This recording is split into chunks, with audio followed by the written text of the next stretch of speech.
Hello everyone, welcome to DTH Decoding the Hindu. We are here to decode the Hindu for all those examinations where you are needed to be updated with current affairs of national and international importance.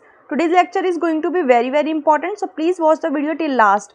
So let's get started. आज है 6 सितंबर. सबसे पहले एक previous year question देखेंगे. If a particular plant species is placed under Schedule 6 of the Wildlife Protection Act 1972, what is the implication? ये wild life protection act हमने कल ही cover किया है, इसीलिए आज ये क्वेश्चन मैंने पिक किया है. आपको इसका आंसर कमेंट बॉक्स में लिखना है. आंसर क्या होगा? A licence is required to cultivate that plant. B such a plant can not be cultivated under any circumstances. C it is a genetically modified crop plant. D such a plant is invasive and harmful to the ecosystem. इसका answer आपको जरूर देना है. इसका answer हम video के last में भी डिस्कस करेंगे. अब क्योट देख लेते हैं. क्योट कल टीचर्स डे था, तो मैंने टीचिंग से रिलेटेड क्योट्स उठाई आज.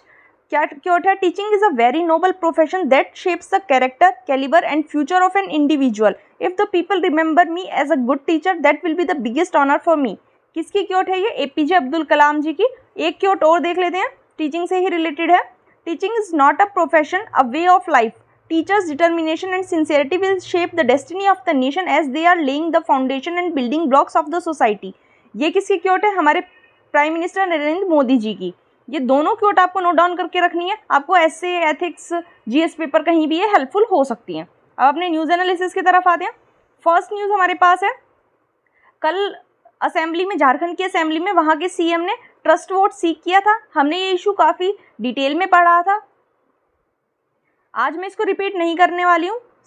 रिपीट करने में मुझे कोई प्रॉब्लम नहीं है, लेकिन उससे अननेसेसरीली वीडियो लंबा होगा और जो आज के नए टॉपिक्स हैं उन पे कहीं ना कहीं कॉम्प्रोमाइज़ होगा, इसलिए मैं रिपीट नहीं करने वाली हूँ. आप कल वाली वीडियो देख सकते हैं. मैं आपको बताती जाऊँगी कौन कौन से टॉपिक्स रिपीट हुए हैं आज, वो आप कल वाली वीडियो से देख सकते हैं. नेक्स्ट आर्टिकल की तरफ चलते हैं. नेक्स्ट आर्टिकल हमारे पास है, हमें पता है यूके में पीएम के लिए वोट हो रहे थे. नेक्स्ट पीएम जो होंगी वो मिस टस जीत गई हैं कंजर्वेटिव पार्टी की, और जो इंडियन ओरिजिन ऋषि सुनक हैं वो उनको बीट करके जीती हैं. हमें पता है काफ़ी ज़्यादा चर्चा में इसलिए था कि ऐसी कंट्री जिसने हमारे ऊपर 200 ईयर्स तक राज किया, हमारे ही ओरिजिन का कोई पर्सन हो सकता था कि वहाँ का प्राइम मिनिस्टर बन जाता, लेकिन अनफॉर्चुनेटली वो नहीं बन पाए. कोई बात नहीं. इस आर्टिकल में हमारे पास एज सच इम्पोर्टेंट कुछ नहीं है, लेकिन बात क्या आई है, एक तो ब्रेक्जिट के बारे में आपको पता होना चाहिए. ब्रेक्जिट ऑल्दो ये पुराना कॉन्सेप्ट हो चुका है. जब ब्रिटेन ने यूरोपियन यूनियन से एग्जिट किया था उस टाइम पे उसके एग्जिट को ब्रेक्जिट कहा गया था. ब्रिटेन प्लस एग्जिट मतलब ब्रेक्जिट, ये उसके लिए टर्म यूज़ की गई थी. अब एक कॉन्सेप्ट मैं आपको क्लियर करवा देती हूँ. आपको डिफरेंस पता होना चाहिए यूके, इंग्लैंड और ब्रिटेन में. यूके, इंग्लैंड और ब्रिटेन एक नहीं है, ये कंफ्यूजन आपको नहीं रखना है. You can see in this picture, England जो है वो एक कंट्री है, इंडिविजुअल कंट्री है, और इंग्लैंड, वेल्स, स्कॉटलैंड, इन तीनों को एक साथ कलेक्टिवली ग्रेट ब्रिटेन कहा जाता है.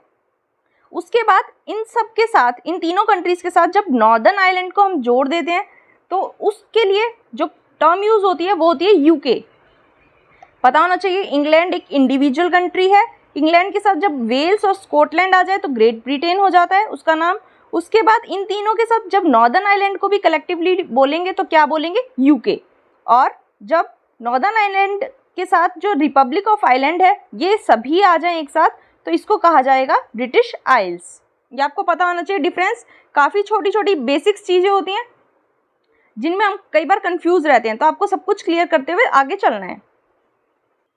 नेक्स्ट आर्टिकल हमारे पास है, पाकिस्तान ने एक इनफिल्ट्रेटर की बॉडी मतलब डेड बॉडी वापस ले ली है. ऐसा बहुत रेयर होता है कि पाकिस्तान एक्सेप्ट कर ले कि वहाँ से कोई जासूस आया था और उन्होंने उसकी बॉडी, जो डेड बॉडी है, उसको एक्सेप्ट किया है. तो इस आर्टिकल में हमारे पास क्या है, एक तो फिदाइन. फिदाइन का मतलब होता है सुसाइड अटैक. ये टर्म आपको थोड़ा सा आइडिया होना चाहिए इसका.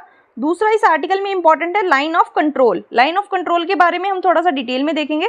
लाइन ऑफ कंट्रोल को 1948 की सीज फायर लाइन के बाद लाया गया था और इसको नेगोशिएट करवाया था यूएन ने कश्मीर वॉर के बाद. इसको एलओसी का नाम दिया गया 1972 में शिमला एग्रीमेंट के बाद. हमें पता है 1972 में दोनों कंट्रीज के बीच शिमला एग्रीमेंट हुआ था। इसके बाद इसका नाम एलओसी रख दिया गया। एलओसी सियाचिन ग्लेशियर के ऊपर डिमार्केट की गई है, जो कि वर्ल्ड की हाईएस्ट बैटलफील्ड है। और एलओसी जो है वहाँ दोनों कंट्रीज की आर्मी अपने अपने director general of military operations के साथ मैप साइन किया हुआ है, उसके अकॉर्डिंग एलओसी को डिज़ाइन किया गया है, मतलब उसके हिसाब से इसको डिमार्केट किया गया है। लाइन ऑफ कंट्रोल जो है वो कश्मीर को 2 पार्ट्स में डिवाइड करती है, और जो झेलम वैली वाला रूट था वो इसकी वजह से बंद हो गया था। इसमें यही इंपॉर्टेंट था। नेक्स्ट आर्टिकल हमारे पास है, जो दिल्ली के लेफ्टिनेंट गवर्नर हैं, उन्होंने आम आदमी पार्टी के पास एक लीगल नोटिस भेजा है, क्योंकि उन्होंने एलजी को बदनाम करने के लिए एक कैंपेन चलाया था। क्या इल्ज़ाम लगाया था आप गवर्नमेंट ने लेफ्टिनेंट गवर्नर पे, कि जब वो केवीआईसी के चेयरमैन थे 2016 में, तो उन्होंने 1400 करोड़ का घपला किया था। ये इल्ज़ाम उन्होंने लगाया था। एलजी ने अपनी पूरी एक्सप्लेनेशन दी कि किस वजह से क्या किया था, कैसे कैसे प्रोसेस हुई थी। तो इस आर्टिकल में हमारे पास इंपॉर्टेंट है केवीआईसी। केवीआईसी के बारे में देख लेते हैं। ये एक स्टैट्यूटरी बॉडी है। स्टैट्यूटरी बॉडी का मतलब क्या होता है? जो किसी एक्ट के अंडर बनती है। कौन से एक्ट के अंडर बनी थी? केवीआईसी एक्ट 1956 के अंदर, और इसको 2 बार अमेंड किया गया है, 1965 और 2006 में। Ministry of micro small and medium enterprises के अंदर ये काम करती है। ऑब्जेक्टिव क्या क्या है? कंट्री में एम्प्लॉयमेंट को बढ़ाना, खादी आर्टिकल्स की सेल को प्रमोट करना, कंट्री के लोगों को सेल्फ रिलायंस बनाना, जो हमारे सोसाइटी के रूरल सेक्शन है और जो अंडर प्रिविलेज सेक्शन है उनको एम्पावर करना। इसकी प्रोग्रेस कैसे कैसे हुई है, थोड़ा सा इसने जो भी इनिशिएटिव्स लिए उनके बारे में देख लेते हैं। For the first time khadi Ghat setup किया गया था 2018 में न्यू दिल्ली में। डिजिटल इंडिया पेविलियन भी केवीआईसी ने इस्टेब्लिश किया था, जब इंटरनेशनल ट्रेड फेयर लगा था उसी में। उसके बाद 2018 में ईस्ट चंपारण में एक लार्ज स्टील चरखा इनोग्रेट किया गया, क्योंकि हमें पता है महात्मा गांधी ने चंपारण को विजिट किया था उसको कमेमोरेट करने के लिए। और एक गांधी चरखा युगांडा को गिफ्ट किया गया by KVIC in on the occasion of international day of non violence. एक पोर्टल लाई है Khadi KVIC e portal, so that जो भी आर्टिसंस है वो अपने प्रोडक्ट्स को प्रमोट और सेल इसकी हेल्प से कर सकें। जो स्फूर्ति स्कीम है उसको प्रमोट करने की, उसको मतलब इम्प्लीमेंट करने की केवीआईसी नोडल एजेंसी है। स्फूर्ति स्कीम के बारे में भी थोड़ा सा देख लेते हैं। 2005 में इसको लॉन्च किया गया था, सो दैट जो ट्रेडिशनल इंडस्ट्रीज और आर्टिसंस है उनको प्रमोट किया जा सके। और केवीआईसी ही PMEGP prime minister employment generation programme की भी नोडल एजेंसी है, वही उसको इम्प्लीमेंट करती है। ये प्रोग्राम क्या था? ये क्रेडिट लिंक सब्सिडी स्कीम थी, जिसका एम क्या था कि एम्प्लॉयमेंट जनरेट करना by setting up micro enterprises, so that non farm sector में भी एम्प्लॉयमेंट को जनरेट किया जा सके। और दोनों एरियाज़ के था, रूरल और अर्बन दोनों एरियाज़ के लिए किया गया था। 2008 में इसको सेटअप किया गया था। ये जो prime minister employment generation programme scheme थी, ये एक सेंट्रल सेक्टर स्कीम थी। सेंट्रल सेक्टर स्कीम कौन सी होती है? जिसको पूरा का पूरा फंड सेंट्रल गवर्नमेंट से मिलता है। और सेंट्रल स्पॉन्सर्ड स्कीम वो होती हैं जो सेंटर और स्टेट दोनों मिलकर उसका खर्चा उठाती हैं। ये डिफरेंस आपको पता होना चाहिए। नेक्स्ट आर्टिकल हमारे पास है, एक आदमी को पकड़ा गया है जो कि काफ़ी दिनों से, काफ़ी सालों से एक्चुअली तलाश में था। ये कार की स्मगलिंग करता था, आर्म्स की स्मगलिंग करता था और ड्रग्स की स्मगलिंग करता था। तो हमने कल आर्टिकल किया था, उससे ड्रग मीनेस के बारे में काफ़ी अच्छे से समझा था। उसमें मैंने आपको बताया था एक तो गोल्डन क्रेस्केंट के बारे में, एक गोल्डन ट्रायंगल के बारे में। तो आपको कमेंट बॉक्स में ज़रूर लिखना है कि गोल्डन ट्रायंगल में कौन कौन सी कंट्रीज़ इंक्लूडेड है और गोल्डन क्रेस्केंट में कौन कौन सी कंट्रीज़ इंक्लूडेड है। मैंने कल ही आपको बताया था, कल ही हमने आर्टिकल किया है, आपको पता होना चाहिए। अब यहाँ बात आई है कि इन्हें राइनोसोर्स के हॉर्न्स, मतलब उनके सींग को स्मगल करते हुए पाया गया। तो राइनोसोर्स हमारे लिए इंपॉर्टेंट हो जाते हैं और उसको देख लेते हैं राइनोसोर्स के बारे में। 1 हॉर्न राइनोसोर्स, 5 स्पीसीज होती हैं राइनोस की, 5 स्पीसीज होती है राइनोज की। कौन कौन सी स्पीसीज होती हैं? वाइट, ब्लैक, राइनोज अफ्रीका में पाए जाते हैं, एक वन हॉर्न्ड वाले जावा सुमात्रा राइनोज पाए जाते हैं एशिया में, और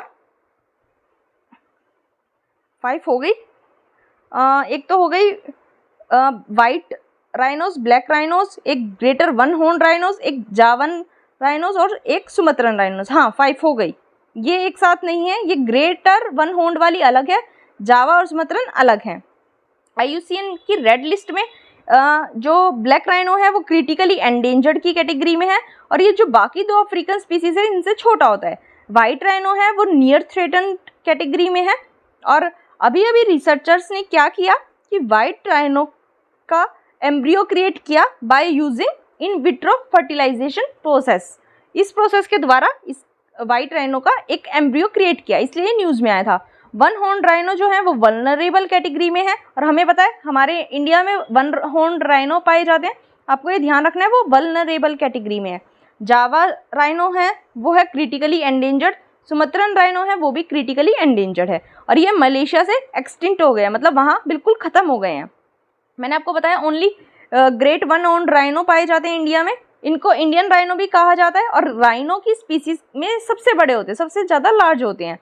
इनको कैसे आइडेंटिफाई किया जाता है, इनके एक ब्लैक हॉर्न पाया जाता है, सिंगल ब्लैक हॉर्न, और स्किन फोल्ड्स में ग्रे ब्राउन कलर की स्किन पाई जाती है, मतलब जो स्किन होती है इनकी वो ग्रेइश ब्राउन कलर की पाई जाती है। ये प्राइमरी ग्रेज मतलब चरते घास चरते हैं, ये पेड़ों की पत्तियों को खाते हैं, श्रब्स की ब्रांचेस को भी खाते हैं, फ्रूट्स भी खाते हैं, और एक्वेटिक प्लांट्स को भी ये खाते हैं।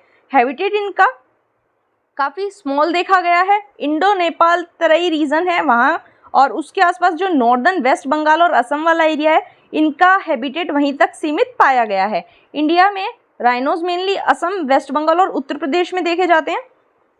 असम में एस्टिमेटेड 2640 राइनोज पाए जाते हैं 4 प्रोटेक्टेड एरियाज में।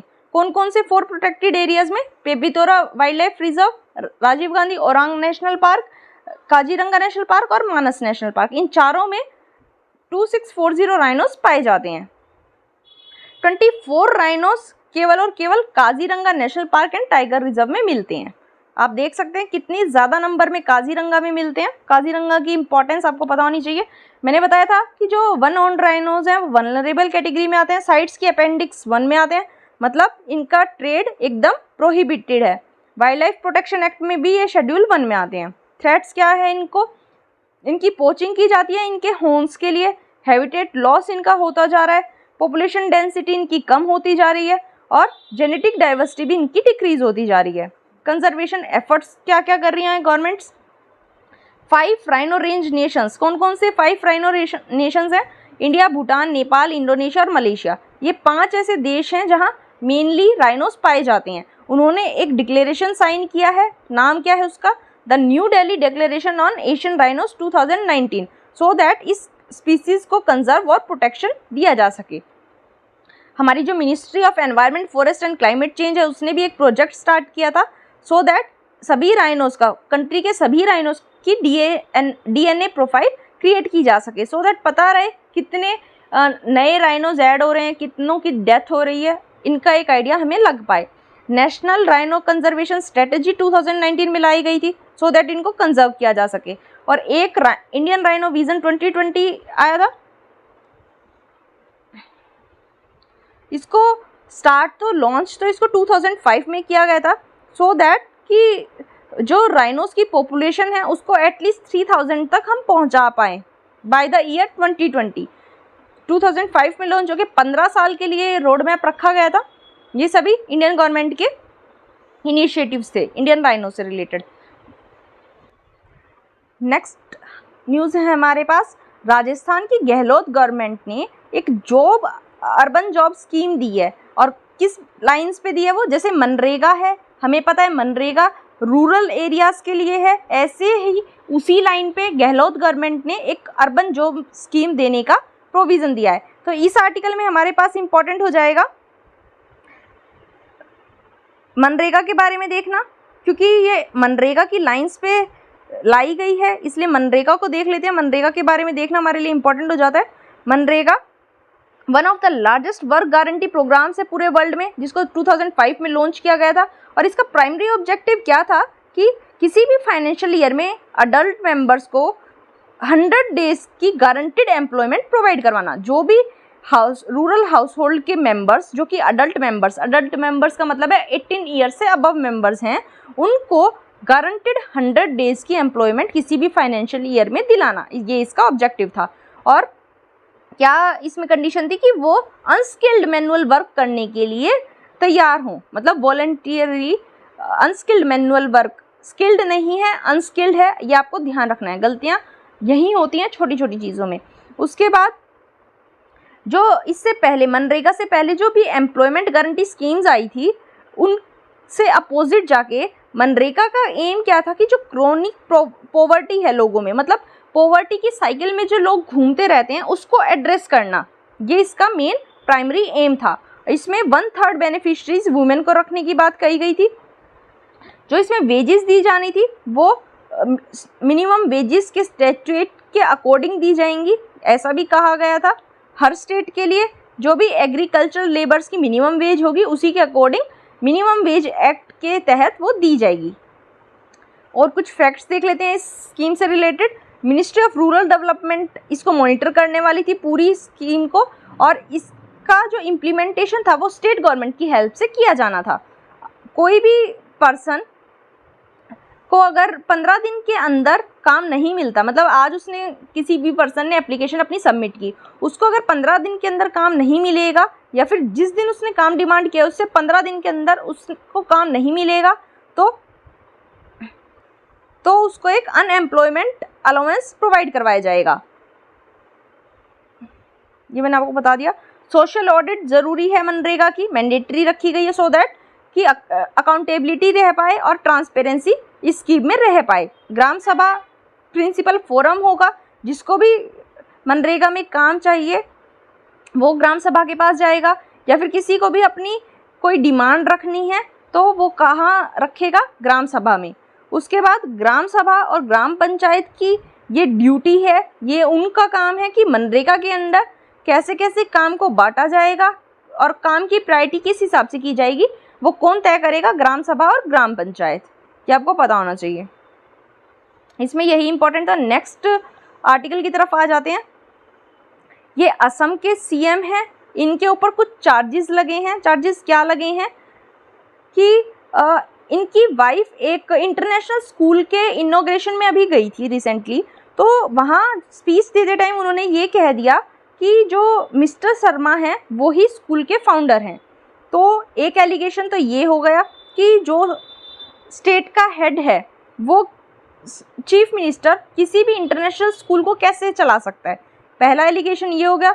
और दूसरा क्या हो गया कि एक ये हो गया कि इन्होंने कोविड-19 के टाइम्स पे जो पीपीई किट्स हैं उनकी काफ़ी सारी क्वांटिटी परचेज करके रख ली थी, और ये जो भी नॉर्म्स प्रिस्क्राइब की गई थी उनका वायलेशन इन्होंने किया है। एक इन पे इल्ज़ाम ये भी लगाया गया है कि इन्होंने सिल्क को एक बहुत सस्ते प्राइस में ख़रीद लिया था जो भी वीवर्स हैं उनसे, और बाद में उसको काफ़ी हाई प्राइस पे इन्होंने बेचा। ऐसे काफ़ी सारे एलिगेशंस इनके ऊपर लगाए गए हैं। उनको प्रोब कौन कर रही है, उनको मतलब इस मैटर की इंक्वायरी कौन कर रही है, सीबीआई कर रही है। और एक एलिगेशन ये भी था कि काजीरंगा नेशनल पार्क का एनिमल कॉरिडोर बनाना था, वो इन्होंने शिफ्ट करवा दिया क्योंकि इनकी वाइफ के नाम पे एक टी एस्टेट था, चाय का बागान था जो बीच में आ रहा था, तो उसमें कोई प्रॉब्लम ना आए इसलिए इन्होंने जो एनिमल कॉरिडोर था उसको शिफ्ट करवा दिया था। तो इस पूरे आर्टिकल में हमारे पास दो चीज़ें इंपॉर्टेंट है, एक तो सीबीआई के बारे में पढ़ना, दूसरा काजीरंगा नेशनल पार्क। काजीरंगा के बारे में हमने देखा वन ऑन राइनोज हैं, काफ़ी मात्रा में वहीं पाए जाते हैं, इसलिए काजीरंगा हमारे लिए वैसे भी इम्पॉर्टेंट हो जाता है। सीबीआई के बारे में सबसे पहले देखेंगे। सीबीआई इंडिया की प्रीमियर इन्वेस्टिगेशन पुलिस एजेंसी है और ये सीवीसी और लोकपाल को असिस्टेंस प्रोवाइड करवाती है।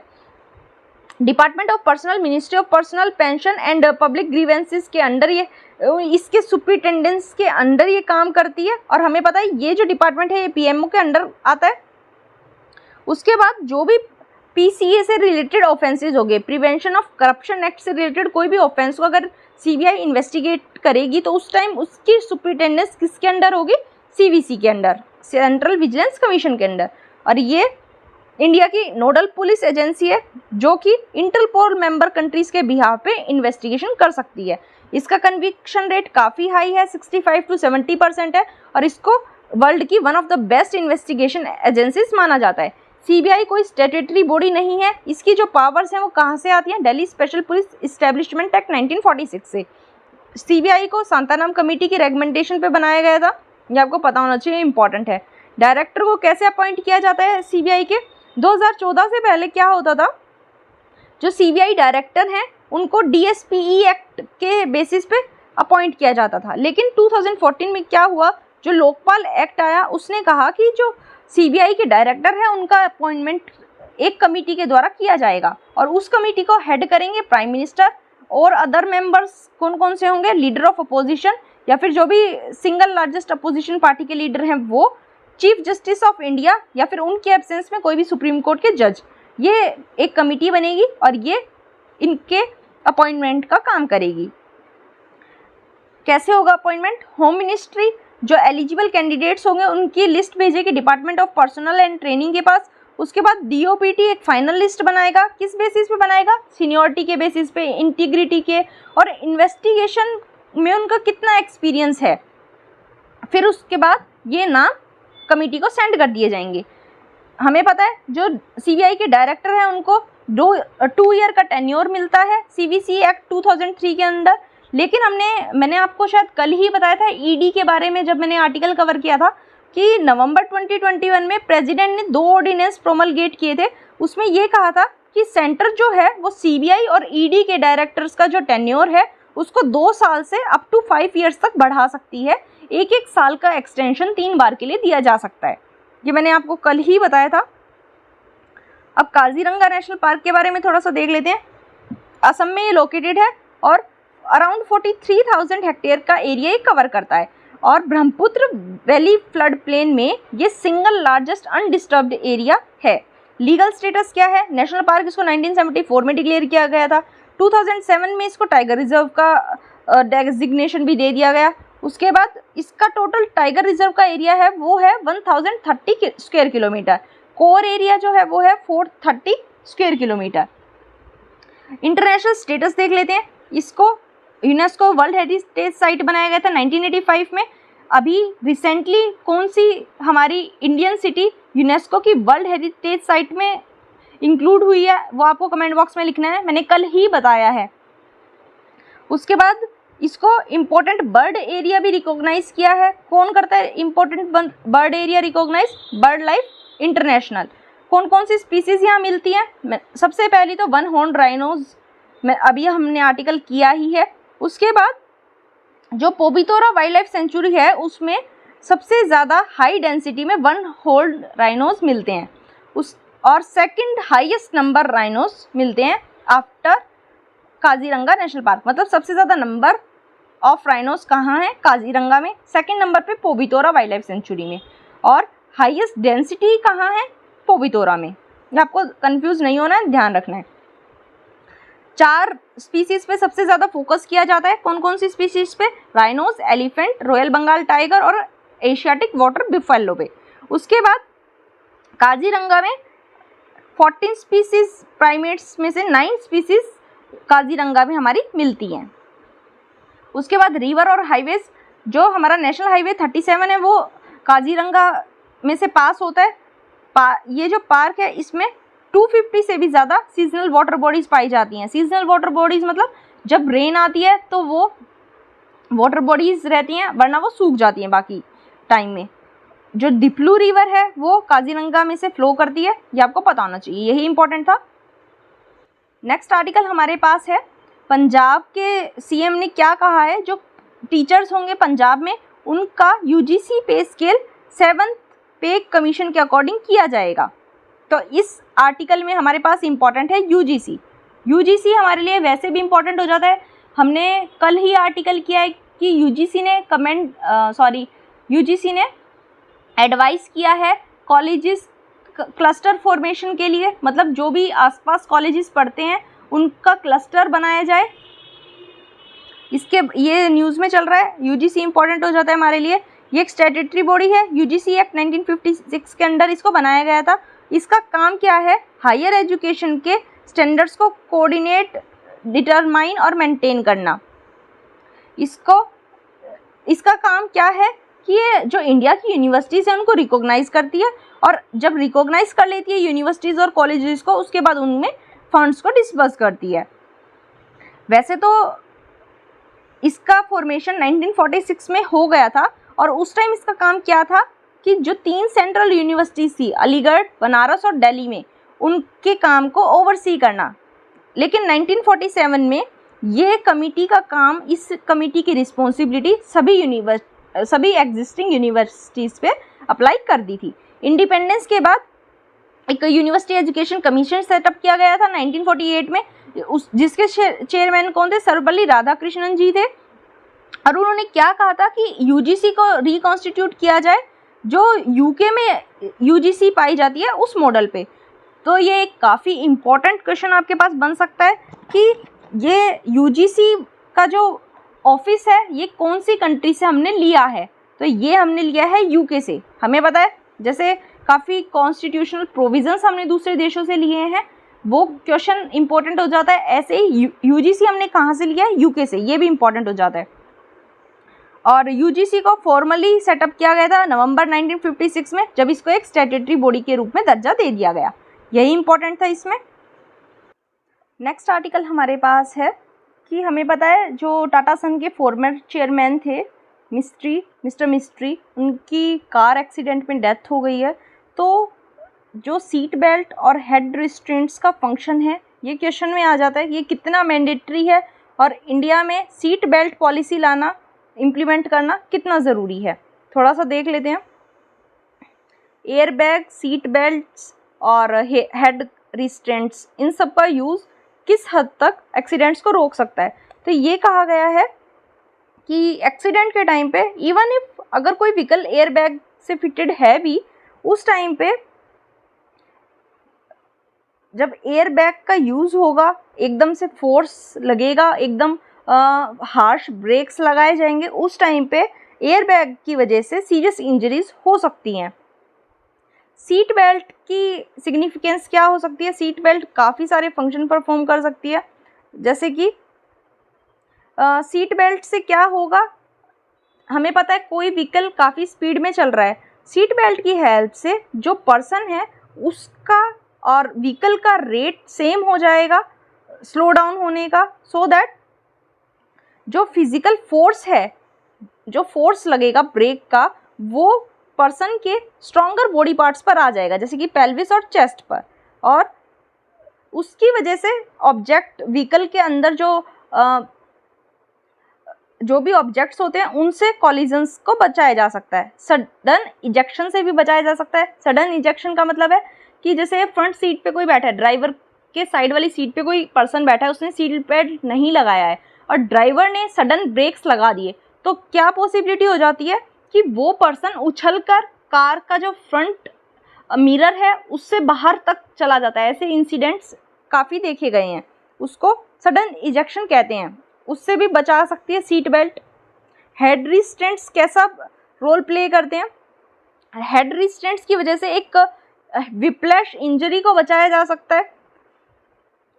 एडजस्टेबल मॉडल्स भी आते हैं हेड रिस्ट्रेंट्स के, और मोल्डेड भी होते हैं कुछ सीट्स में, इस टाइप के पाए जाते हैं। और अगर हेड रिस्ट्रेंट्स का यूज़ नहीं होता तो उस टाइम पे मसल्स में इंजरी हो सकती है, वर्टिब्रल डिस्क में इंजरी हो सकती है, नर्व्स या फिर टेंडन्स जो है नेक के, वहाँ इंजरी हो सकती है, तो जिसकी वजह से ब्लड विजन, स्लीपलेसनेस, ये सभी दिक्कतें, पेन, ये सभी दिक्कतें देखने को मिलती हैं। तो इन सब से बचा जा सकता है with the help of head restraints. उसके बाद इंडिया में कैसे कैसे प्रोविजंस है रोड सेफ्टी से रिलेटेड, उनको कैसे रेगुलेट किया जाता है? अभी फरवरी 11, 2022 में जो ministry of road transport and highways है, उन्होंने एक नोटिफिकेशन इशू किया है। उसमें क्या कहा है कि जो M1 कैटेगरी के व्हीकल्स होंगे उनमें 3 पॉइंट सीट बेल्ट प्रोवाइड करवाना मैंडेटरी है, मतलब ऐसे व्हीकल्स जहां ड्राइवर की सीट के एडिशन में 8 से ज़्यादा पैसेंजर्स नहीं है, वहां 3 पॉइंट सीट बेल्ट प्रोवाइड करवाना कंपल्शन है। उसके अलावा हमें पता है कि कार में ऑल्दो सीट बेल्ट देखी जा सकती हैं, लेकिन rear seat belt virtually absent है। मतलब फ्रंट सीट्स में सीट बेल्ट का प्रोविज़न इंडिया में है, लेकिन रियर सीट्स में ऐसा कुछ भी देखने को नहीं मिलता है। और सीट बेल्ट का यूज़ वहाँ भी काफ़ी स्लो है जहाँ जिन स्टेट्स में लॉज जो हैं वो काफ़ी वीक हैं, या फिर इससे रिलेटेड कोई लॉज ही नहीं है, क्योंकि जो टैक्सी ड्राइवर्स हैं वो केवल वहीं सीट बेल्ट का ज़्यादा यूज़ करते हैं टोल से बचने के लिए, जहाँ लॉज स्ट्रॉन्ग होते हैं। क्योंकि हमें पता है टोल से नॉन कंप्लायंस करना काफ़ी हाई पे करता है, उन्हें काफ़ी हाई चार्ज देना पड़ता है, फ़ाइन देना पड़ता है। इसलिए केवल जहाँ स्ट्रॉन्ग लॉज होते हैं वहीं लोग या फिर कहें टैक्सी राइडर्स डर की वजह से सीट बेल्ट का ज़्यादा यूज़ करते हैं। क्या चेंजेस लाने की ज़रूरत है? इस एक्सीडेंट के बाद चेंजेस जो सजेस्ट किए गए हैं वो ये कहा गया है कि ऐसी ऑटोमोटिव टेक्नोलॉजी लाने की ज़रूरत है कि अगर सीट बेल्ट कोई ना लगाए तो व्हीकल ऑपरेट ही ना करे, मतलब व्हीकल चल ही ना पाए। सबका सीट बेल्ट लगा हो, उसी केस में व्हीकल चल पाए। और यूरोपियन यूनियन ने जनरल सेफ्टी रेगुलेशन जो निकाली है उसमें क्या कहा है कि जो नए व्हीकल्स हैं उनमें एडवांस टेक्नोलॉजी इनकॉर्पोरेट करने की ज़रूरत है। एक इमरजेंसी ब्रेकिंग टेक्नोलॉजी उसमें लॉन्च करनी चाहिए, सो दैट अपने आप वो ऑटोमेटिकली लॉन्च हो जाए ऐसे केस में जब उस कॉलिजन होने वाला हो, और अपने आप इंटेलिजेंट स्पीड असिस्टेंट्स की हेल्प से जो स्पीड है व्हीकल की वो सुटेबली रिड्यूस हो जाए। अलोंग विद दैट हम लोग हाई क्वालिटी डैश कैमरास भी कार्स में लगा सकते हैं, सो दैट एक्सीडेंट्स को रिकॉर्ड किया जा सके और उनके कॉज को पता लगाया जा सके। ये सब स्टेप्स हम ले सकते हैं। यही था।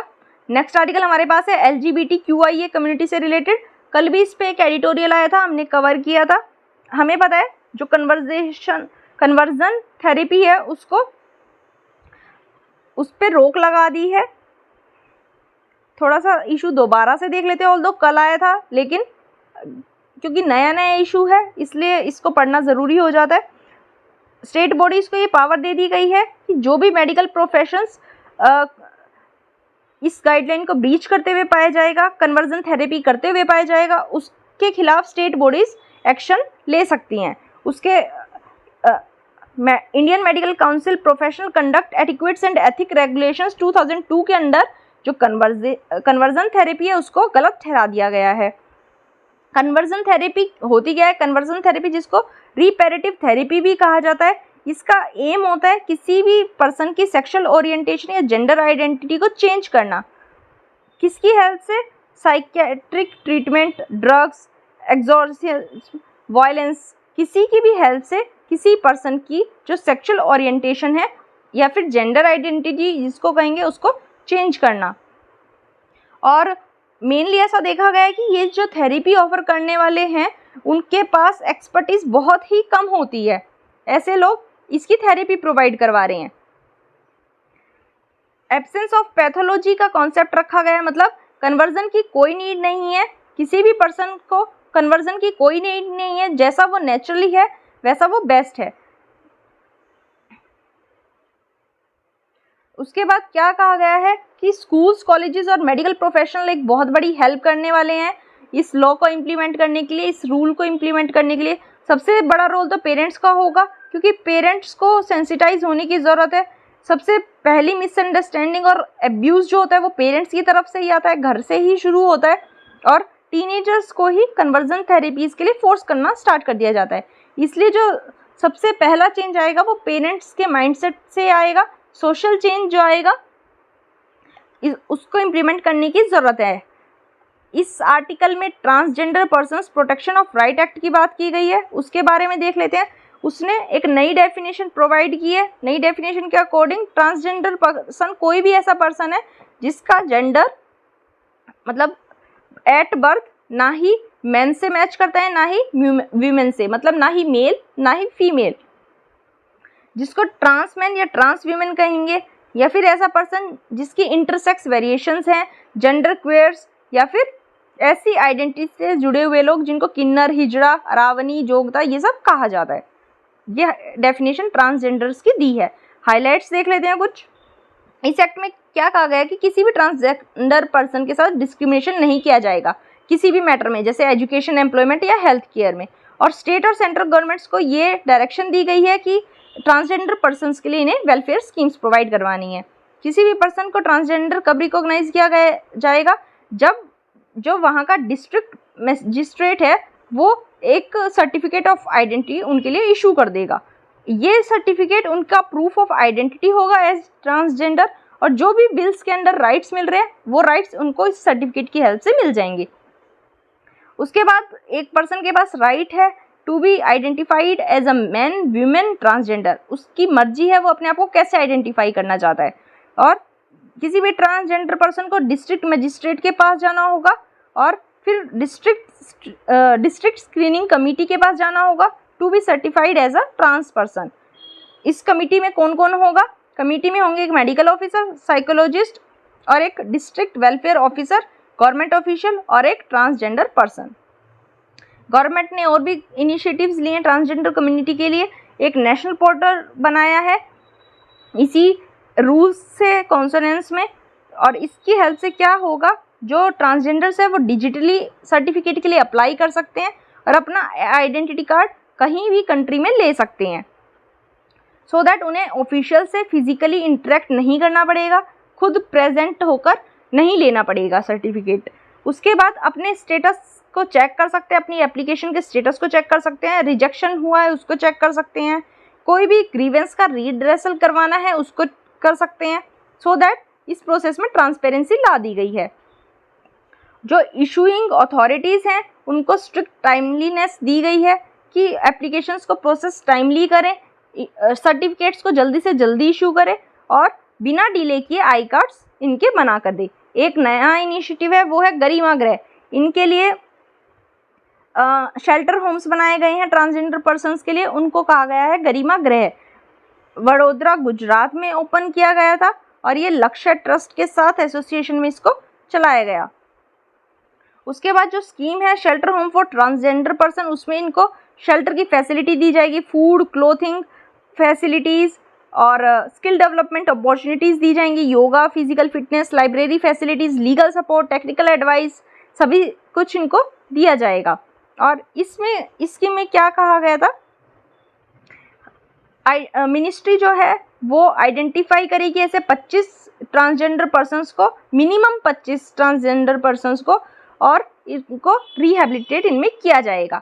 अभी के लिए केवल 13 शेल्टर होम्स सेटअप करने की बात की है, 10 सिटीज़ में 13 शेल्टर होम्स आइडेंटिफाई सेटअप करने की बात की गई है। ये आपको पता होना चाहिए। एक ड्रॉबैक इसका ये है एक्ट का कि इसमें ट्रांसजेंडर पर्सन्स के लिए कोई भी रिजर्वेशन की बात नहीं की गई है, ये आपको याद रखना है। नेक्स्ट आर्टिकल हमारे पास है, हमें पता है बांग्लादेश की प्राइम मिनिस्टर शेख हसीना जी न्यू दिल्ली में आई हैं मंडे को, कल मतलब। तो किन किन बारे में बात होगी? वाटर से रिलेटेड वाटर ट्रीटीज़ पे बात होने की संभावना है, पावर से रिलेटेड, डिफेंस में, इन सभी टॉपिक्स पे बात होने की पूरी पॉसिबिलिटी है। तो हमने कल भी कवर किया था और हम कॉन्टिन्यूसली कवर करते आ रहे हैं। इस आर्टिकल में ऑल्दो पढ़ने के लिए हमारे पास क्या है, river water agreement, joint river commission हमने कल पढ़ा है, रोहिंग्या रिफ्यूजीज़ का इशू है वो आई थिंक हमने 2 दिन पहले पढ़ा है, इसलिए आज मैं उनको कवर नहीं करूँगी। आज मैं कवर कर रही हूँ कुशियारा रिवर को, क्योंकि कुशियारा रिवर के ऊपर एग्रीमेंट करने की बात चल रही है इंडिया और बांग्लादेश के बीच में। और बात करेंगे हम चकमा कम्युनिटी से रिलेटेड, ये इम्पॉर्टेंट हो जाती है।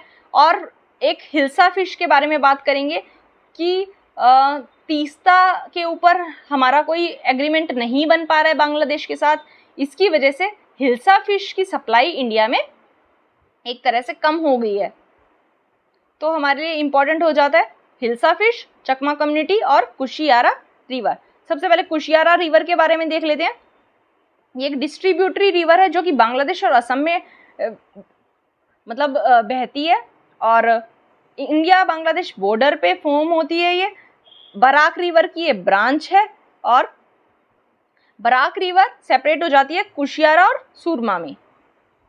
कुशियारा रिवर का जो वाटर है वो कहाँ से आता है? ये अपनी ट्रिब्यूटरी से वाटर लेती है। ट्रिब्यूटरीज कहाँ से आती है? मणिपुर, मिजोरम और आसाम से। कुशियारा रिवर जो है वो सूरमा से जाके फिर से मिल जाती है बांग्लादेश में और फिर साउथ में बहते हुए अप टू भैराब बाजार तक आ जाती है, जहाँ इसका नाम कलनी हो जाता है। ये आपको याद रखना है।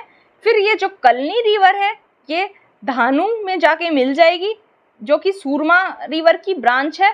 फिर इसका नाम लास्ट में हो जाएगा मेघना। काफ़ी सारा कन्फ्यूज़न हो गया होगा आई थिंक, लेकिन आपको दोबारा से पढ़ लेना इसको तो सब कुछ क्लियर हो जाएगा। अब चकमा कम्युनिटी के बारे में देख लेते हैं। चकमा कम्युनिटी ओरिजिनली चिटागोंग हिल ट्रैक्ट्स हैं जो बांग्लादेश के, वहाँ के ओरिजिनली ये रेजिडेंट्स हैं। इन्होंने अपना घर छोड़ दिया था। क्यों छोड़ दिया था? क्योंकि कपटई डैम प्रोजेक्ट लाया गया था, जिसकी वजह से इनका घर जो है वो डूब गया था। तो 1960s में इन्होंने अपना घर छोड़ दिया था और ये आसपास वाले एरियाज में आ गए। चकमा जो हैं वो बुद्धिस्ट हैं और ये इंडिया में इलीगली घुस गए थे।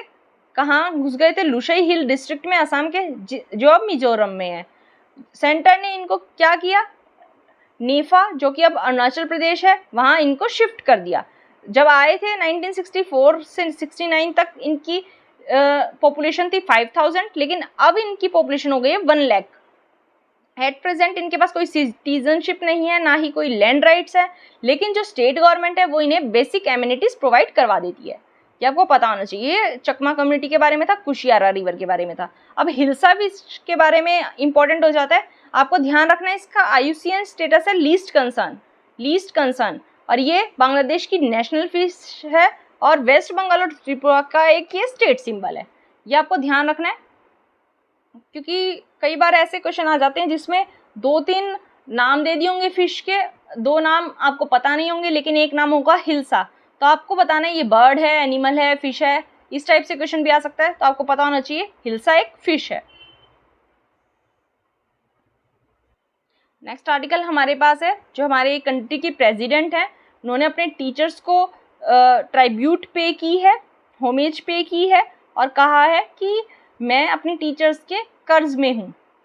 इस टाइप से उन्होंने कहा है। तो इस आर्टिकल में हमारे पास इंपॉर्टेंट है PM श्री योजना, जो कि अभी रिसेंटली लॉन्च हुई है। प्रधानमंत्री schools for rising India, PM Shri योजना। इसमें क्या कहा गया है कि 14,500 स्कूल को डेवलप और अपग्रेड किया जाएगा across India, so that schools को मॉडर्न बनाया जा सके और उनका ट्रांसफॉर्मेशन किया जा सके। इस स्कीम के बारे में आपको नाम पता होना चाहिए, किससे रिलेटेड है? स्कूल्स के अपग्रेडेशन से रिलेटेड है। उसके बाद इसमें बात की गई है नेशनल एजुकेशन पॉलिसी की, हमें पता है, और इसमें बताया गया है, ऑल्दो मैं इसको डिटेल में कवर नहीं कर रही हूँ, दोबारा न्यूज़ में आएगी तो मैं इसको डिटेल में कवर कर लूँगी। हमें पता है स्कूल एजुकेशन और हायर एजुकेशन में इंडियन लैंग्वेजेस के यूज़ पे यहाँ जोर दिया गया है नेशनल एजुकेशन पॉलिसी 2020 में। इसमें बस यही था। आपको स्कीम के बारे में पता होना चाहिए था, वो मैंने आपको बता दिया है। नेक्स्ट आर्टिकल हमारे पास है, हिजाब के ऊपर कंट्रोवर्सी चल रही थी कि स्कूल्स में हिजाब को अलाउ करना है या नहीं करना। तो काउंटर आर्ग्यूमेंट क्या दिए गए कि कई बार जजेस को भी तिलक लगाए हुए पाया गया है और कई बार किसी जज को पगड़ी पहने हुए भी पाया गया है। तो इस केस में हिजाब पहनना गलत कैसे हो जाएगा? यहाँ बात इस आर्टिकल में आई है प्रीएम्बल की। अभी इस आर्टिकल पे कोई फाइनल जजमेंट नहीं आया है, फाइनल जजमेंट आएगा तो हम उसको कवर कर लेंगे, लेकिन अभी बात आई है प्रीएम्बल की। और प्रीएम्बल क्या कहते हैं? हम एक सेक्युलर कंट्री है। प्रीएम्बल के बारे में देखना इंपॉर्टेंट हो जाता है। प्रीएम्बल क्या होता है? प्रीएम्बल होता है एक इंट्रोडक्टरी स्टेटमेंट, किसी भी डॉक्यूमेंट का इंट्रोडक्टरी स्टेटमेंट, जो कि उस डॉक्यूमेंट की फिलॉसफी और उसके ऑब्जेक्टिव क्या है उनको एक्सप्लेन करता है। किसी भी कॉन्स्टिट्यूशन में उसके फ्रेमर्स का क्या इंटेंशन रहा है, ये प्रीएम्बल से हमें पता चलता है। उसको बनाने की क्या हिस्ट्री रही है और किसी भी नेशन की कोर वैल्यूज और प्रिंसिपल क्या हैं, ये सभी हमें प्रीएम्बल की हेल्प से पता चलता है। प्रीएम्बल की हेल्प से हमें किन किन चीज़ों का बेसिक आइडिया लग सकता है कि कॉन्स्टिट्यूशन का सोर्स क्या है, किसी भी स्टेट का नेचर क्या है, ऑब्जेक्टिव क्या क्या है और डेट ऑफ अडॉप्शन। हिस्ट्री देख लेते हैं प्रीएम्बल की। इंडियन कॉन्स्टिट्यूशन में जवाहरलाल नेहरू जी ने ऑब्जेक्टिव रिजोल्यूशन को ले डाउन किया था वही आगे चलकर प्रियम्बल के रूप में आ गया। कब आया था? ये कॉन्स्टिट्यूएंट असेंबली ने अडॉप्ट किया था जनवरी 22, 1947 को। प्रियम्बल कोर्ट में एनफोर्सेबल नहीं है, मतलब प्रियम्बल के प्रोविजंस को लेके आप कोर्ट में नहीं जा सकते, लेकिन प्रियम्बल हमारे कॉन्स्टिट्यूशन के ऑब्जेक्टिव्स को बताता है। उसके बाद कंपोनेंट्स क्या हैं? क्या कहता है प्रियम्बल कि जो कॉन्स्टिट्यूशन की सोर्स ऑफ अथॉरिटी है वो पीपल ऑफ इंडिया में ही लाई करती है, मतलब जो कॉन्स्टिट्यूशन है वो अपनी अथॉरिटी पीपल ऑफ इंडिया से ही ड्राइव करता है। और प्रियम्बल में इंडिया को एक सॉवरेन, सोशलिस्ट, सेक्युलर और डेमोक्रेटिक रिपब्लिक कंट्री के रूप में डिक्लेयर किया गया है। ऑब्जेक्टिव जो भी प्रियम्बल है उसमें क्या कहे गए हैं कि हमारे ऑब्जेक्टिव्स हैं जस्टिस सिक्योर करना, लिबर्टी, इक्वालिटी, सभी सिटीजन्स को इक्वालिटी देना, फ्रेटर्निटी को प्रमोट करना और नेशन की यूनिटी और इंटीग्रिटी को मेंटेन करना। डेट भी मेंशन की गई है प्रियम्बल की जब इसको अडॉप्ट किया गया था, 26 नवंबर 1949।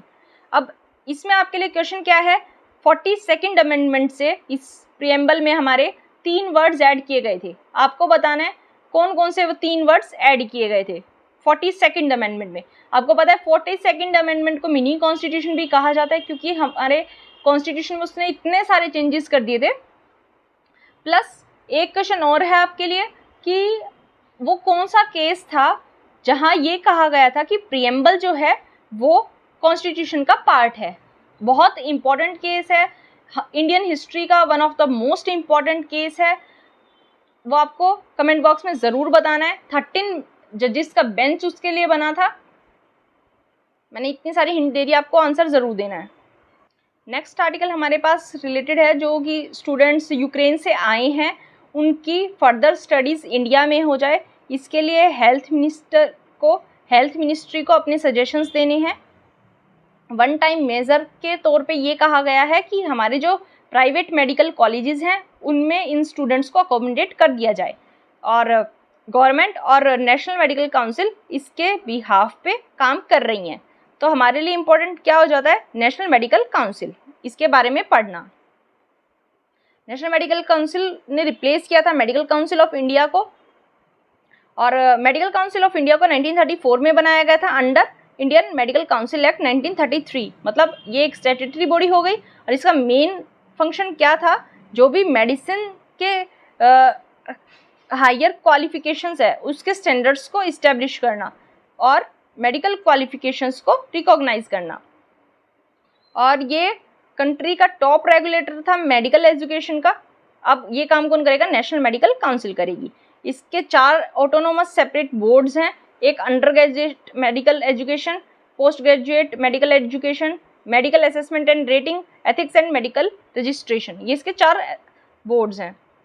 उसके बाद जो भी फाइनल ईयर के स्टूडेंट्स होंगे MBBS वाले, उनके लिए एक नेशनल एग्जिट टेस्ट की प्रोविज़न दिया गया था, जो कि नया मेडिकल एजुकेशन का स्ट्रक्चर आया था। उसमें कहा गया था कि ये जो नेक्स्ट वाला एग्ज़ाम होगा ये एक लाइसेंटिएट एग्ज़ाम के तौर पे एक्ट करेगा, सो दैट जो भी मेडिसिन की आगे फर्दर प्रैक्टिस करना चाहता है या फिर पोस्ट ग्रेजुएशन में एडमिशन लेना चाहता है उसका एडमिशन इसी बेसिस पे, इसी टेस्ट के स्कोर्स के बेसिस पे किया जाएगा, ये कहा गया था।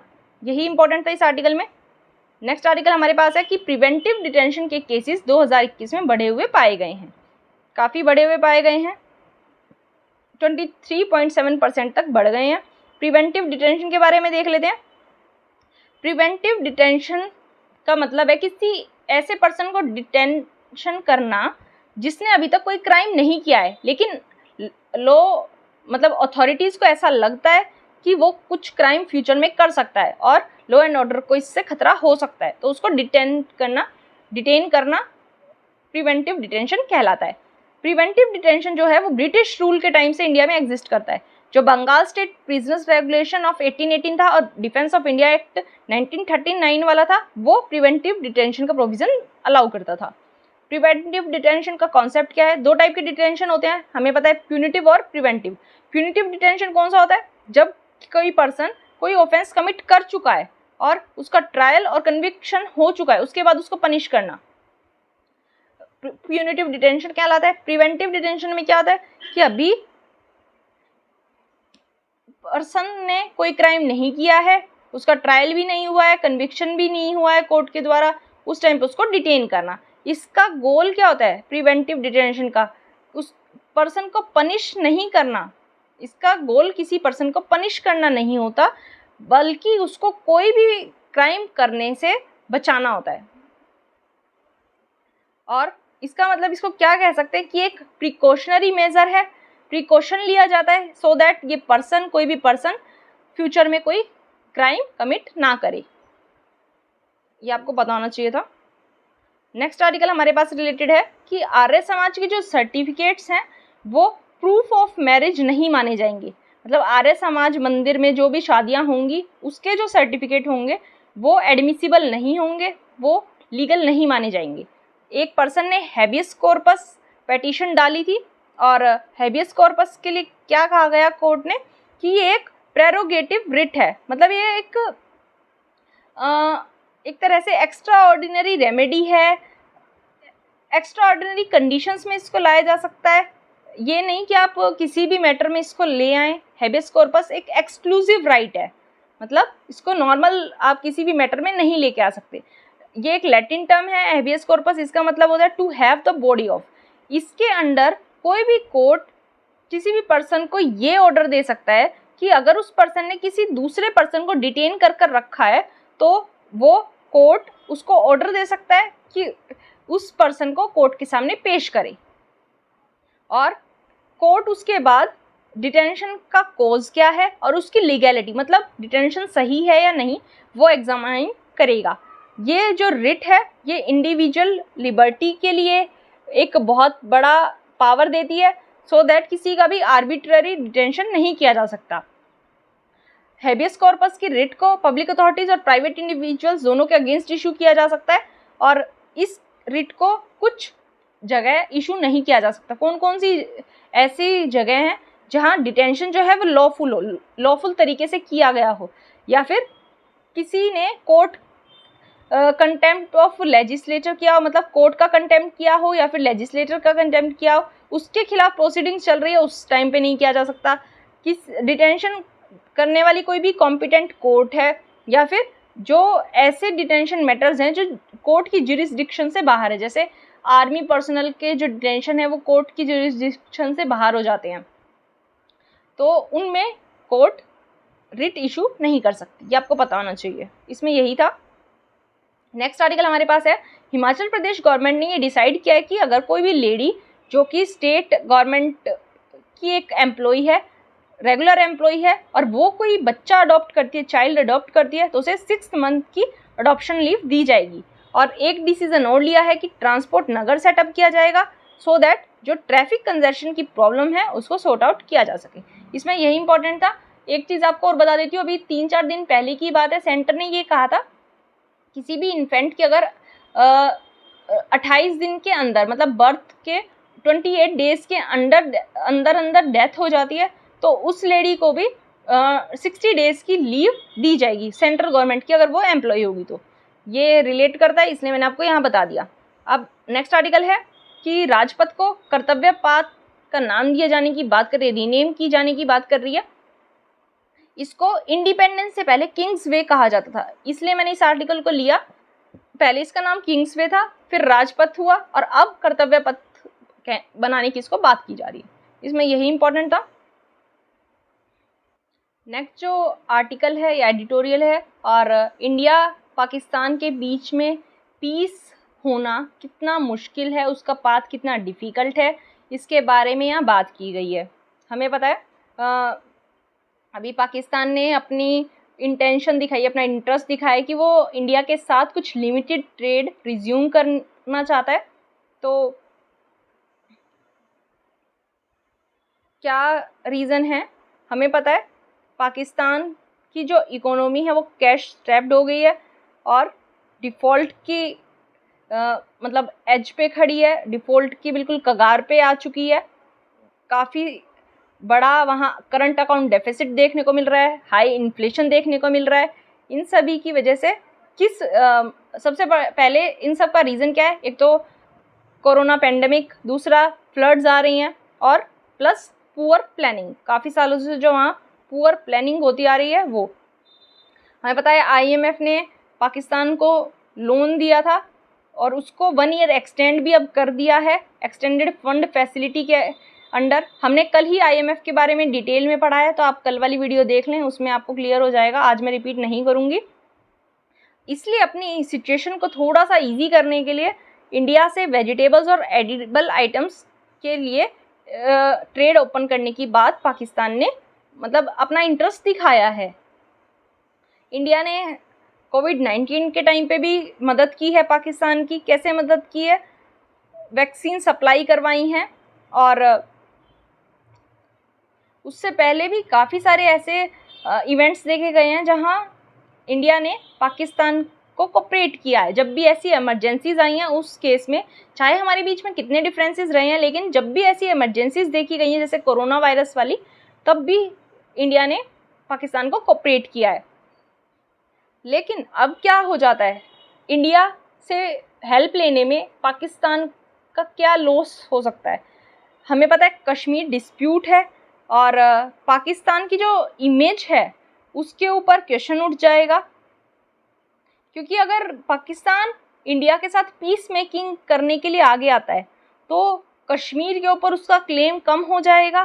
तो ये एक बड़ा चैलेंज पाकिस्तान के लिए हो जाता है।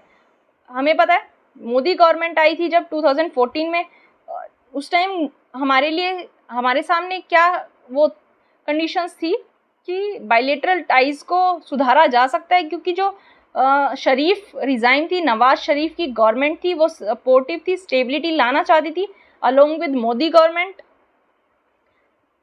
ऐसा पहले 1950s में भी देखा गया, जब 1953 में मोहम्मद अली बोगरा और जवाहरलाल नेहरू कश्मीर डिस्प्यूट पे नेगोशिएट करना चाहते थे, लेकिन जो लीडर्स हैं उनकी वहाँ नहीं चलती है, आर्मी रूल चलता है पाकिस्तान में, और आर्मी नहीं चाहती कि इंडिया के साथ हमारे नेगोशिएशंस हों। इसलिए जो बोगरा जी थे वो भी पीस मेकिंग प्रोसेस को नहीं आगे बढ़ा पाए, इंडिया के साथ नेगोशिएशंस नहीं ला पाए। और इसका रीज़न मैंने आपको बता दिया कि जो डोमेस्टिक ऑडियंस है पाकिस्तान की, डोमेस्टिक लोग हैं वहाँ के, उनको मैनेज करना और पीस प्रोसेस को साथ में लाना किसी भी लीडर के लिए पॉसिबल नहीं हो पाया है।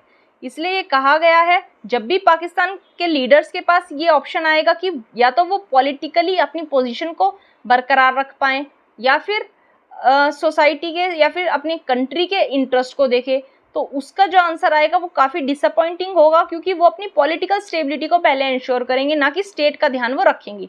और ऐसा ही काफ़ी डिकेड से चलता आ रहा है, जिसकी वजह से पाकिस्तान की हालत काफ़ी ख़राब हो गई है। नेक्स्ट आर्टिकल हमारे पास है funding public education. Public education में बात आती है जो भी हमारी एजुकेशन का खर्चा गवर्नमेंट उठाती है, उसके लिए पब्लिक एजुकेशन टर्म यूज़ कर सकते हैं। और हायर एजुकेशन को फुली फंडेड किया जाए स्टूडेंट्स या फिर उनके पेरेंट्स के द्वारा, ये आइडिया एक काफ़ी मिसप्लेस्ड आइडिया है। कैसे देख लेते हैं। जो नेशनल एजुकेशन पॉलिसी 2020 आई है, उसने क्या कहा है कि हमें पब्लिक एजुकेशन का एक्सेस इंक्रीज़ करना है, इक्विटी इंक्लूजन करना है, काफ़ी सारे मेजर्स लेने हैं जिसमें सभी को इंक्लूड किया जा सके, स्टूडेंट्स को अपॉर्चुनिटीज़ मिल सके हायर एजुकेशन को लेने की। उसके बाद पब्लिक इंस्टीट्यूशन को ऑटोनॉमी दी जाएगी सो दैट उनको एडुकेट पब्लिक फंडिंग भी प्रोवाइड करवाई जाएगी। हमें नेशनल एजुकेशन पॉलिसी जो आई थी वो 1968 में उसने कहा था कि एजुकेशन पे ऑलमोस्ट आपको 6% ऑफ GDP जितना खर्चा करना है, और इसी बात को 1996 वाली पॉलिसी में भी कहा गया, 1992 वाली पॉलिसी में भी कहा गया, लेकिन आज तक भी 2022 तक भी 6% GDP का खर्चा हम एजुकेशन पे नहीं करते हैं। और अब क्या कहा गया है, नेशनल एजुकेशन पॉलिसी 2020 ने क्या कहा है कि ये इतना खर्चा करना पब्लिक फंडिंग के लिए एक्सट्रीमली क्रिटिकल हो चुका है, सो दैट हम हाई क्वालिटी और इक्विटेबल पब्लिक एजुकेशन सिस्टम को स्टैब्लिश कर पाएँ, सो दैट इंडिया का फ्यूचर इकोनॉमिक, सोशल, कल्चरल और इंटेलेक्चुअल प्रोग्रेस और ग्रोथ हो पाए। एक कोठारी कमीशन था, नेशनल एजुकेशन कमीशन बनाया गया था जो 1968 पॉलिसी से भी पहले आया था। इसने क्या कहा था कि हायर एजुकेशन को एटलीस्ट 2% ऑफ GDP मिलना चाहिए, लेकिन आप देख सकते हैं कि 2019-20 के बजट में मियाग्रे केवल 0.52% हायर एजुकेशन को अलॉट किया गया था। कहाँ 2% एटलीस्ट और कहाँ 0.52%। और सेंटर का जो एक्सपेंडिचर है हायर एजुकेशन पे वो घटता जा रहा है। 2011 में 0.33% था जीडीपी का और 2019 से 20 में 0.16, ये और भी कम होता जा रहा है। तो इसके लिए कहा गया है प्राइवेटाइजेशन की बात अगर की जाए तो हमें पता है कि हायर एजुकेशन इंस्टीट्यूट्स जो हैं वो ऑलरेडी प्राइवेटाइज्ड हैं, सभी सेल्फ फाइनेंस्ड बेसिस पे चलते हैं और उन्हीं के अकॉर्डिंग अगर पब्लिक एजुकेशन सेंटर्स इंस्टीट्यूट्स को देखा जाए तो क्या होगा, रिसोर्स मोबिलाइजेशन करने के लिए, रेवेन्यू जनरेट करने के लिए, रिसोर्सेज की एफिशिएंसी को बढ़ाने के लिए, इन और सभी यूज़र चार्जेस को एनहांस करने के लिए क्या किया जाएगा, इसको और बढ़ा दिया जाएगा। इन सभी फैसिलिटीज़ को प्रोवाइड करवाने के लिए प्राइवेट इंस्टीट्यूशंस क्या करेंगे, फीस ही इंक्रीज़ करेंगे और बाकी चार्जेस लेंगे किससे, स्टूडेंट से ही निकालेंगे सभी चार्जेस। नेशनल एजुकेशन पॉलिसी 2020 में ये एक हमने अपना एम रखा है कि 2035 तक हायर एजुकेशन में जो एनरोलमेंट है उसको नियरली डबल करना है। ग्रोस एनरोलमेंट रेशो हमें पता है जो रिच पीपल हैं उनका ऑलरेडी 100% है, लेकिन बात तो जो इंक्लूड करने की है 2035 तक वो डिसएडवांटेज ग्रुप को इंक्लूड करने की है, क्योंकि रिच पीपल ऑलरेडी इस एम में इंक्लूडेड हैं। अब क्या कहा गया है, 62.5% पॉपुलेशन हमारी ऐसी है जिसे फ्री राशन प्रोवाइड करके हम डेस्टिट्यूशन से मतलब पॉवर्टी से बचाते हैं। तो ऐसे लोगों से हायर एजुकेशन पे खर्चा करने की उम्मीद हम कैसे रख सकते हैं। तो ये कहा गया है कि हायर एजुकेशन में हमने बेशक मतलब गोल्स अचीव नहीं किए हैं, लेकिन हायर एजुकेशन ने हमारी इकोनॉमी में बहुत बड़ा रोल प्ले किया है। इसी की हेल्प से हमारी इकोनॉमी एक $2.8 ट्रिलियन इकोनॉमी बन पाई है और इसी को $5 ट्रिलियन इकोनॉमी अगर हमें बनाना है तो हमें इन्वेस्टमेंट को हायर एजुकेशन में बढ़ाना होगा। और हो सकता है उसके लिए हमारी जो हाई इनकम डेवलप्ड कंट्री बनने की जो एस्पिरेशन है उस पर हमें कॉम्प्रोमाइज़ करना पड़े, ये सब इसमें कहा गया है। अब हम वोकैबुलरी देख लेते हैं एट लास्ट। स्मीयर मतलब बदनामी, डिसरिप्यूट, बैरोन मतलब नवाब, ये दोनों वर्ड्स आपको याद रखने हैं, वोकैबुलरी आपकी अच्छी हो जाएगी थोड़े दिनों में। दोबारा रिपीट कर देती हूँ, स्मीयर बदनामी, बैरोन नवाब। अब आज का जो क्वेश्चन था उसका आंसर देख लेते हैं। आज का जो PYQ था, if a particular plant species is placed under schedule 6 of the wild life protection act 1972, what is the implication. 2020 में एक क्वेश्चन आया था, इसका आंसर है ए। हमने कल बहुत डिटेल में किया था कि WPA का जो शेड्यूल 6 है वो प्लांट्स के बारे में बात करता है, उसमें 6 प्लांट्स को इंक्लूड किया गया है, मैंने आपको बताया था, और उनको कल्टीवेट करने के लिए आपको गवर्नमेंट से अथॉरिटी से लाइसेंस लेना होगा, इसलिए इसका आंसर हो गया ए। आई होप आपको लेक्चर समझ में आया होगा। अगर लेक्चर हेल्पफुल लगा है तो आपको वीडियो को लाइक ज़रूर कर देना है, मेरे चैनल को सब्सक्राइब कर देना है। Thank you so much.